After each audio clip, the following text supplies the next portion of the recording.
Interesting, we're looking towards the west and the northwest, and there we find light in the sky, but the sun is in the east behind big clouds.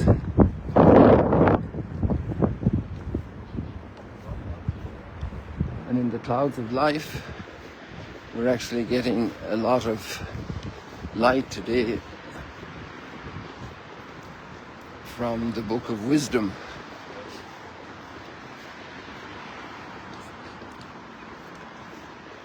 In a certain sense, it's a paradigm very like ours today, where there are all kinds of theories about reality. It's a very developed world. It's the rising of the Roman Empire. And here we have this community who are defending the truth, reasoning about the truth of their worldview, that this world is created by God.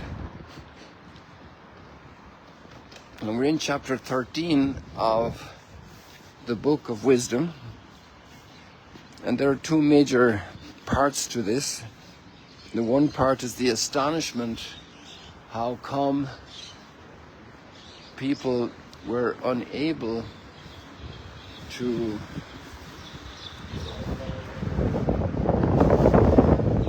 look at these heavy doors, how heavy they are, and all this material here. It's actually a memorial to a lot of the people who were killed in the war.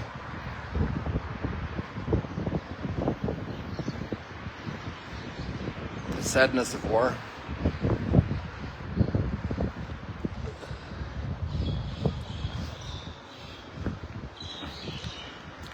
This is the Jaffa gate. This is the way it used to be, the whole thing.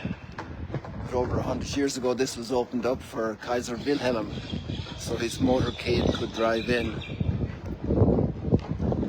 And there we see a little bit of the moon, a sliver of the moon over Jerusalem.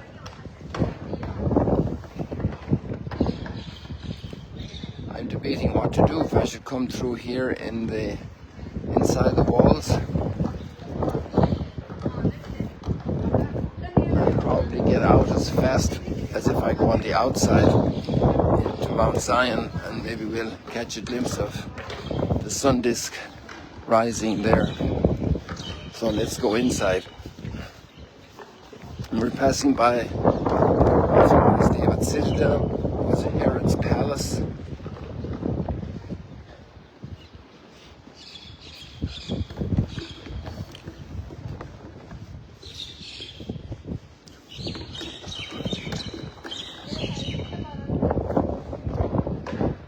Now we're looking east, so that's the light back there. On the trip here to Jerusalem yesterday from Galilee, we skirted a pretty strong thunder and lightning event over the area of Nablus. We came down the Jordan Valley. So the area of Sichem, Jacob's Well.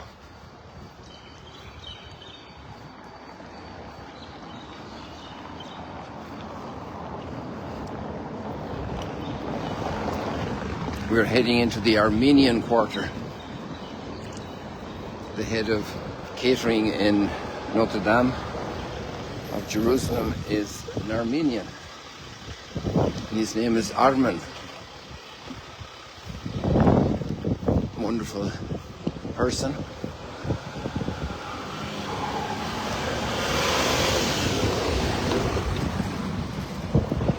And yesterday evening I had a great conversation with an Armenian priest and a Greek Orthodox priest by Zoom across the ocean to the United States. The Armenians were the first nation to declare themselves as a Christian nation.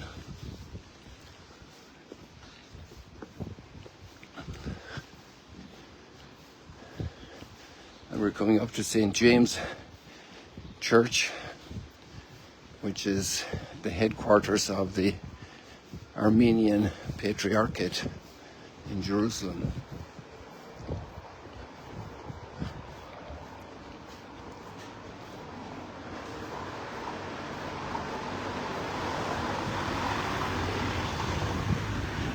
So the first part of the chapter 13 of the Book of Wisdom is astonishment that people couldn't recognize the Creator. Total astonishment. How is it not possible? And it also makes, or gives a reason why that happens, is that we get so absorbed in the beauty and attractiveness and pleasure of the world that we stay with the things and don't go beyond them. It'd be like having grandma give you the best cookies made for your birthday and not saying thank you. Not recognizing that she's there, just gobbling them up.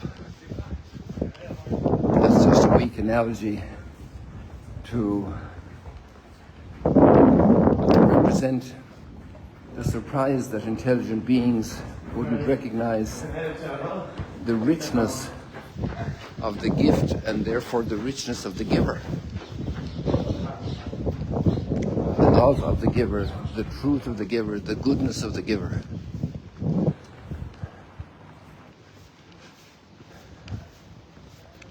This is the entrance to the Armenian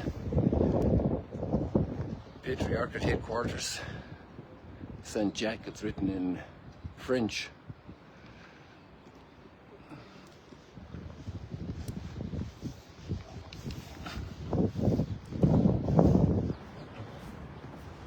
This cover over the car is a good idea because the birds that perch up here at their little expressions land on the car. This is the Armenian seminary over here.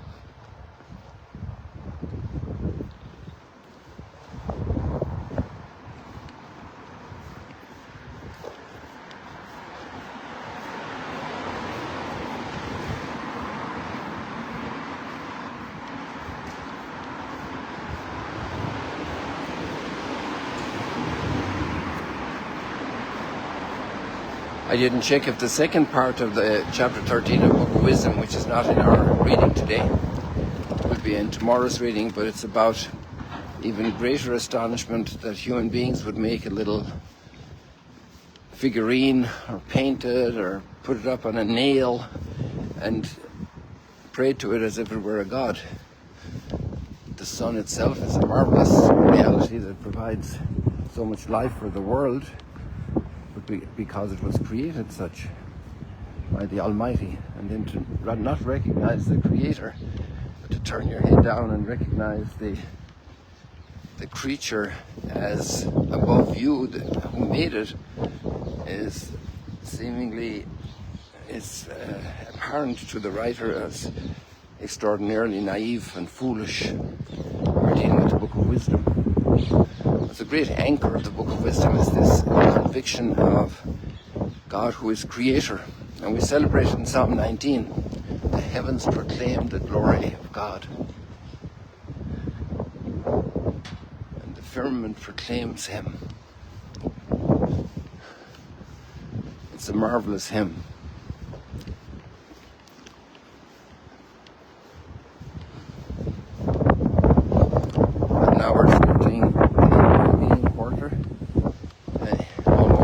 Zion Gate. I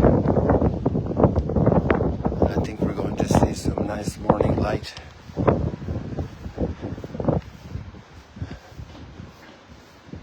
And as we turn to the Gospel passage, it's about our own life and where we dedicate our life's focus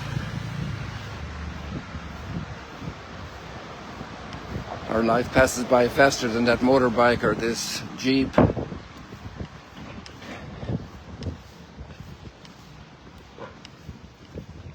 And it's over. In this world. But it will be forever in the coming world. And how to prepare for that. How to understand this world as an exercise room to grow in awareness of God's mercy and goodness, to grow in awareness of Him as Creator, as Redeemer, to recognize His presence in every image and likeness He has created, and honor and respect and worship Him in our respect for them, in the love we show them. So here we're going out through the old gate of Mount Zion.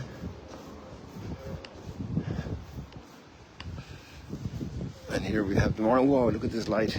There's some beautiful light here. Let me see if I can get a clear shot of it for you. Probably if I go over this way. It's really beautiful. I want to get beyond the trees to get a better glimpse. And here we have the Zion gate from the outside. Well, let's move over here and get this light, which is a part of our morning sunrise stroll and chat. This is the Cenacolino, little memory chapel of the Last Supper, run by the Franciscans. Used to be a bakery over a century ago. They were able to acquire this property to have a memorial here close to the site of the Last Supper room, which at that time was not available to celebrate the Eucharist. It was a mosque. So now look over here. Look at that light. Isn't that delightful? Delightful, full of light. Delightful. I wonder what's the best way to not lose perspective here. That light's pouring into the Jordan Valley. As soon as I go in here to the lift, I'm going to lose height, but maybe we'll be able to find a way to compensate. Now we're getting a look across to Gethsemane in the distance there.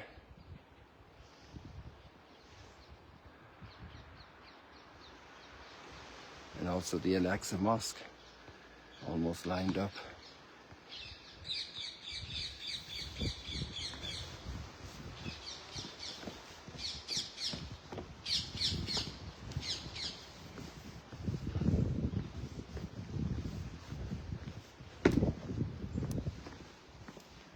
I think we have a good spot here for if the light holds for us for another moment.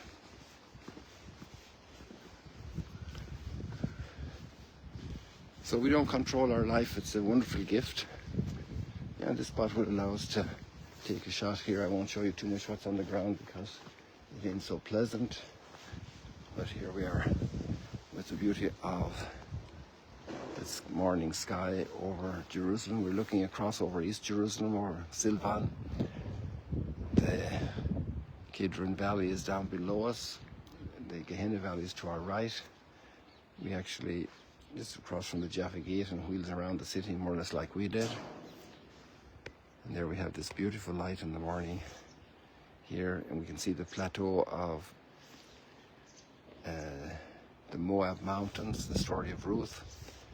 And then of Moses looking in, and then the famous Magdala map, after which the Magdala map was designed in the same artistic format.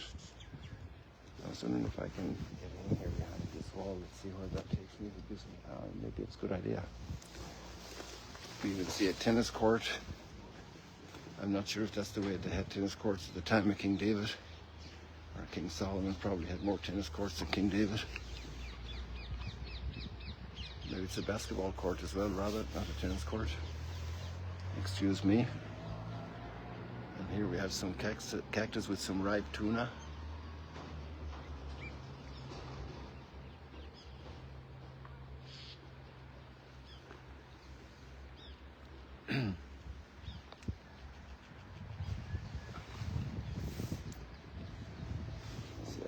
here a little bit to get this view. But I think we saw some of that wonderful light already. We're looking across to the Mount of Olives. We're still in the month of November, the memory of the deceased. And there we see primarily the Jewish graveyard. Over to the left, behind the Al-Aqsa Mosque, we have immediately joining the wall the Muslim burial. And then in the deep down part of the valley, we have Christian burials from ancient times. So people, what a delight. Thank you for joining us this morning in Jerusalem, here for various duties and meetings. God bless you. See you later, alligators. It's a little chillier here, but not too bad. It's just quite a drop from Galilee. We're up high, 800 meters almost. And in Galilee we're minus 200, more than minus 200, so we're about a kilometer, 1,000 meters difference in height. People, God bless you. See you later, alligators.